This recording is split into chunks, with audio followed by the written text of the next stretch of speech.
what a turn in the market that is. My gosh, a massive, massive day in the market here today. In this video, I want to get into what's going on in the underbelly of this market, essentially.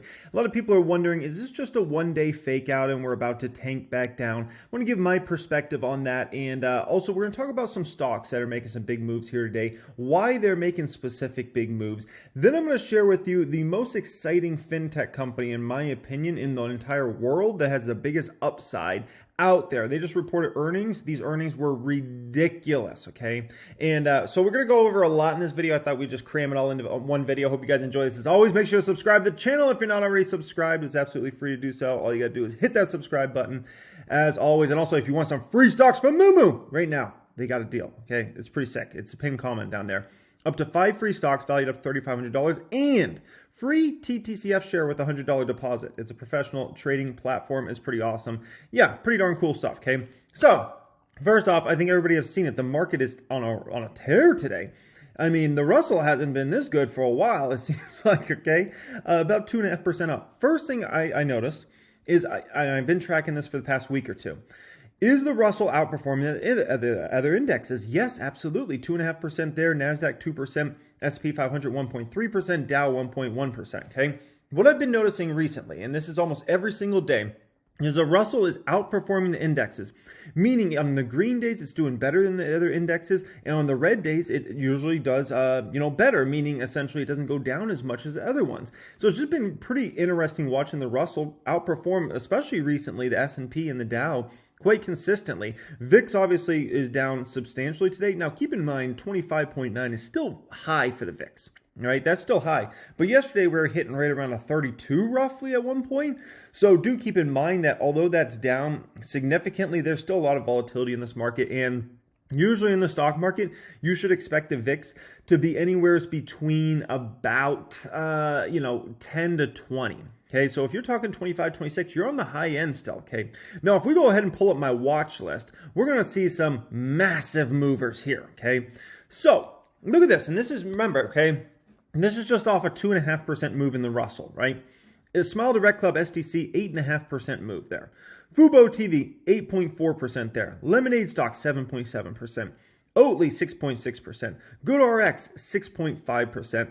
Honest Company, a stock that I'm heavily invested in now. Honest Company, 6.3% here today, okay? Uber's a big company, 6.2% move there. Uber's actually looking pretty tasty over the next couple years, by the way. Celsius Holdings, 6% move there. Maxar Technologies, 6% move there. Teladoc, almost a 6% move. Keep in mind, guys, this is off of a 2.5% move for the Russell. Imagine if the Russell actually rallied 10%. 15% over, let's say, a 3 or 6 month span. Imagine how much these stocks would be up in a scenario where the Russell doesn't have to go up 30% or 40% over the next year. Imagine a scenario where the Russell just kind of grinds higher, right? It has some ups, it has some downs, but the Russell just grinds higher for the remainder of this year, right? And over time, we're, let's say 15% higher than we're at right now, which, by the way, still wouldn't even be back to all-time highs for the Russell. In this scenario, a lot of these stocks are going to move, 50 to 150% over that time. And so this is the situation. I've been trying to warn the shorts recently that, playing in a lot of these stocks, if you just get the Russell to start moving a little bit in the positive direction, man, you can get absolutely shredded in these sorts of stocks. In order to be shorting these sorts of stocks, you have to basically be hoping and praying that the Russell continues to just tank and tank and tank and go from not just a bear market, but to literally a crash market. Outside of that scenario, it's going to be tough sledding, I can tell you that much. Look at Palantir here today. I might do a dedicated video on Palantir. I really want to speak about that one. A 5.7% move there. Beyond Meat, 5.6%. Nordstrom, about 5% move there, okay? Tesla is making a nice upward move here. There's a lot of news about Elon Musk increasing some ownership in Tesla, giving some money to charity, all that good stuff, okay? Go Tesla 4.7% move for Tesla here today. Purple, the mattress and bedding company, up 4.5%. Foot Locker up 4%. Foot Locker. You want a value stock, a dividend stock? Ooh, yeah. FL, baby. Yeah. Corsair, that's one of my favorite value stocks out there. Obviously, a pretty big position for me. About a 4% move there. Funko, almost a 4% move there. Winning Resorts, 3.7%. Stitch Fix, 3% there as far as that one goes. Baba, 3%. Revolve, 3%. TTCF, about a 3% move.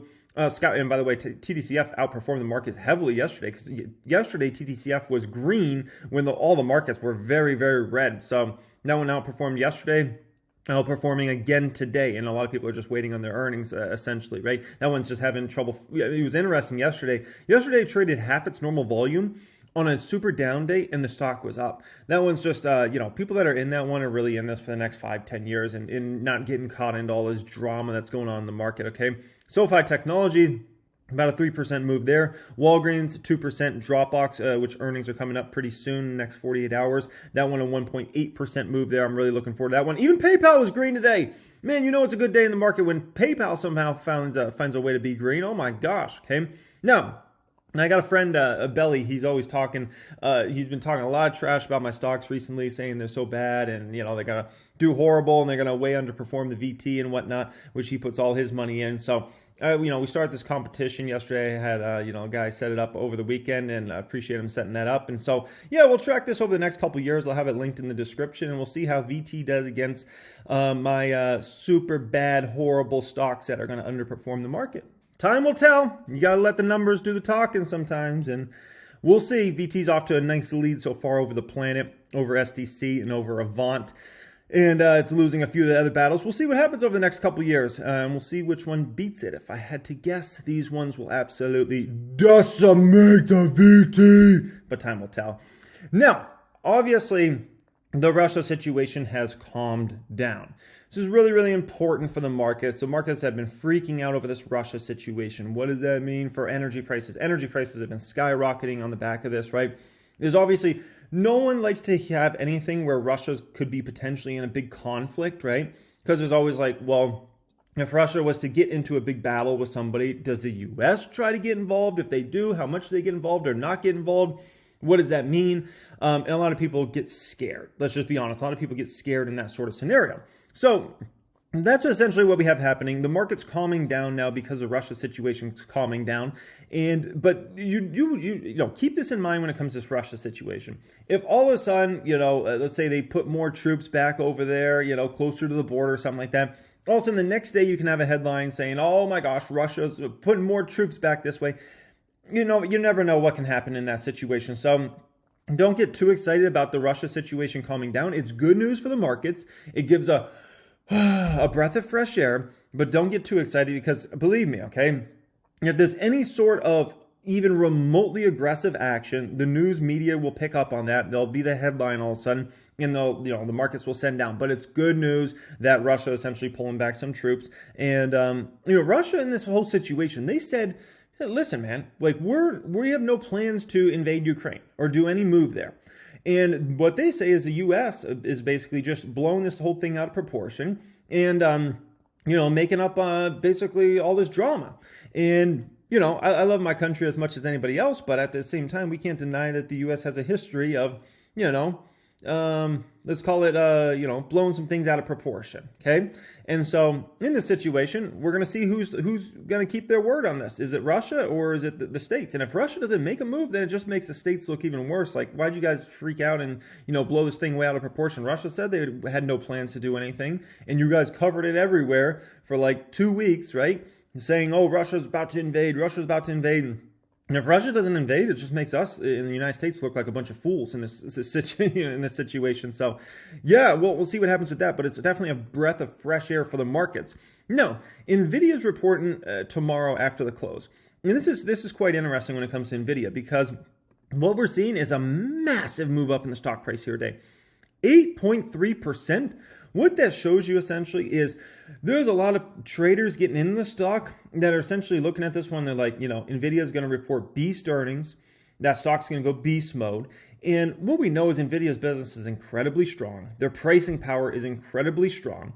We still don't know what the supply situation is. I think it's probably getting a little better, But when it comes to NVIDIA, the nice thing is if supply's down, they can usually, since they have so much pricing power, prices can go up. So which means they're even more profitable. But when I see a stock make this sort of move prior to earnings, that is extremely bullish activity. I mean, extremely. I mean, the NASDAQ's up about 2% today.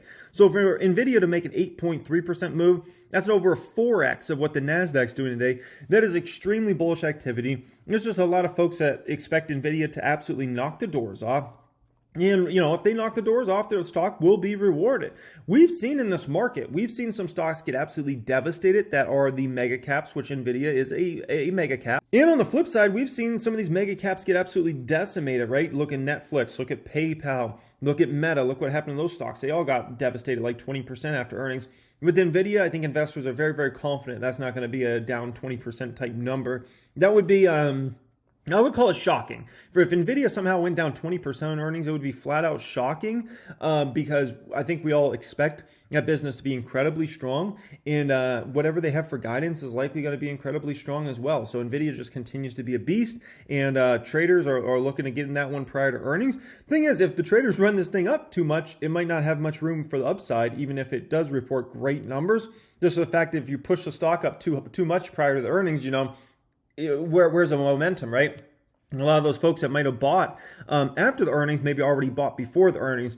That's where you can get into some trouble with some of these stocks, but that's a massive move. On the flip side, you look at something like Shopify, a nice day for Shopify, 3.3%. That one's also reporting, if you didn't see on the last slide, okay? They're also reporting tomorrow, but they're doing it before the bell.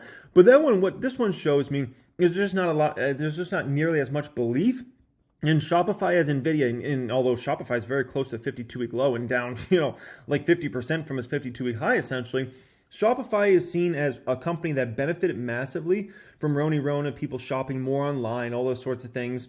And there's a lot of folks worried about them showing, not declining customers, but essentially, their customer base growth shrinking in a scenario like that, and maybe not posting as impressive of revenue growth numbers that they have in the past in terms of the percentage growth. And so you look at something like Shopify and people just aren't nearly as bullish clearly as something like NVIDIA, where it's almost I don't want to call it a guarantee, but it's almost a guarantee that they're going to likely beat numbers. Shopify, people are like, I don't know about that one.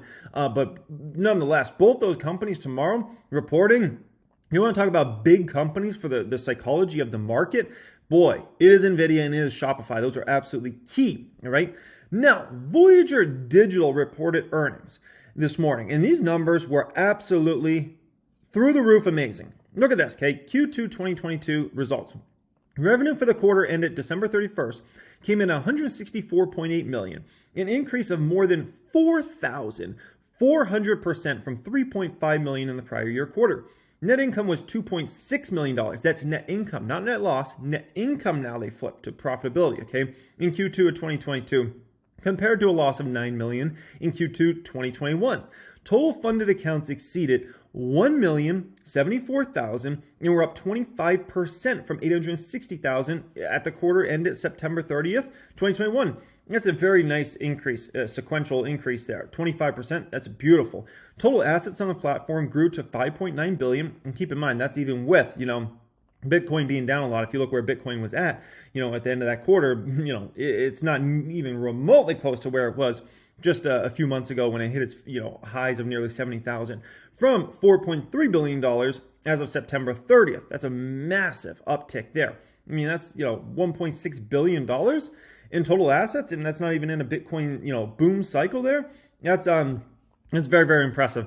Voyager CEO and co-founder Steven, he said the launch of Voyager debit card, which allows payroll direct deposits, is a next step in revenue diversification. We recently added engineering resources to our team, which allows us to add more tokens to the trading platform and tokens available for staking. By the end of the March quarter, we expect our desktop, this is key, we expect our desktop platform in dark mode will be added to our product offering. We are also building toward adding equities to the platform, expanding the platform to Europe and Canada, and offsetting an NFT product and offering an NFT product and wallet. Okay.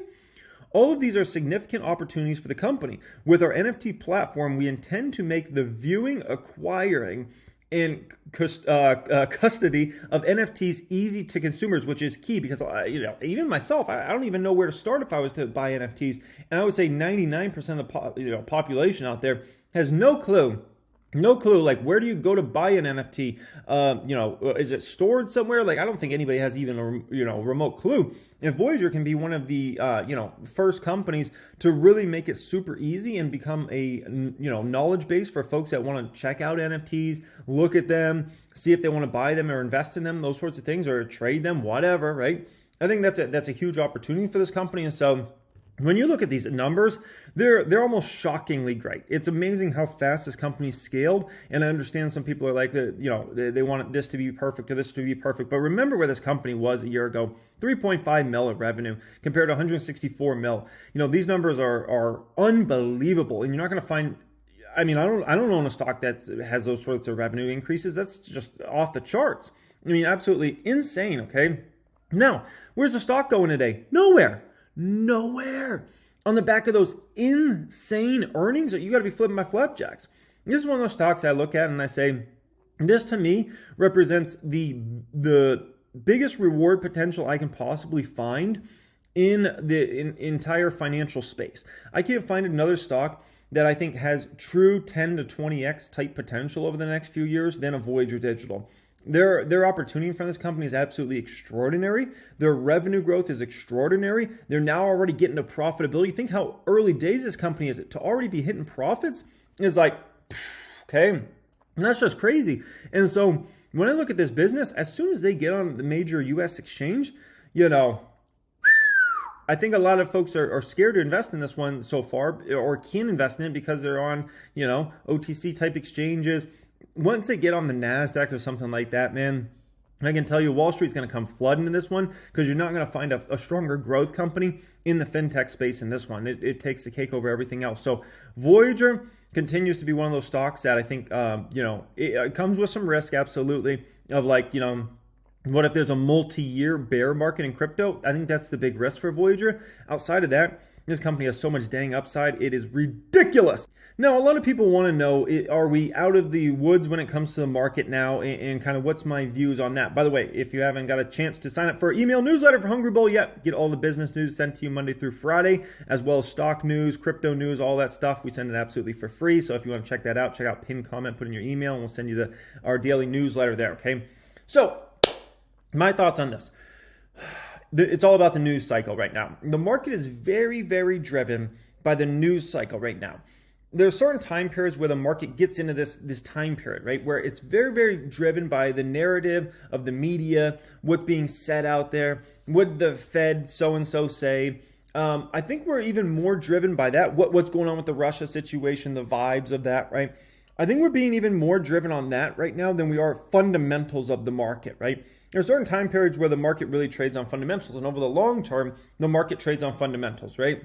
Recently, we've been trading on two things, and two things only: fear and the news cycle. And so if you have a ton of fear and the news cycle is all negative, it makes it tough for the market to go up. And look, we finally have a break in the news cycle where it's a glimmer of hope, right? Russia's pulling back troops. And look what happens to the market. Russell's up 2.5%. NASDAQ's having a great day. S&P 500's having a good day. Dow's having a good day. The markets in general are having a good day. We see stocks all over the place up 4, 6, 8%. By just a little break in the news cycle, and we get this sort of move up in the markets here today. So if we can just, the good news is we reached such a pinnacle in terms of the negativity on the market, right? That it starts to be hard to even throw more negative stuff at it. I mean, think about what we had recently. It was like recession fears, inflation's gone crazy, the Fed's going to raise rates 647 times, right? Russia situation, wages going up. Like, we've had so much negative stuff just thrown at this market, right? And then you tack on weak guidance from Amazon, weak guidance from Meta, PayPal, numbers weren't up to standards. Netflix had a troubling earnings. When you throw all these negative things at the market all at once, it causes, usually a downtrend in the market, right? In a tough time. Well, now we could start breaking out this cycle just little bit by little bit and a little more positivity.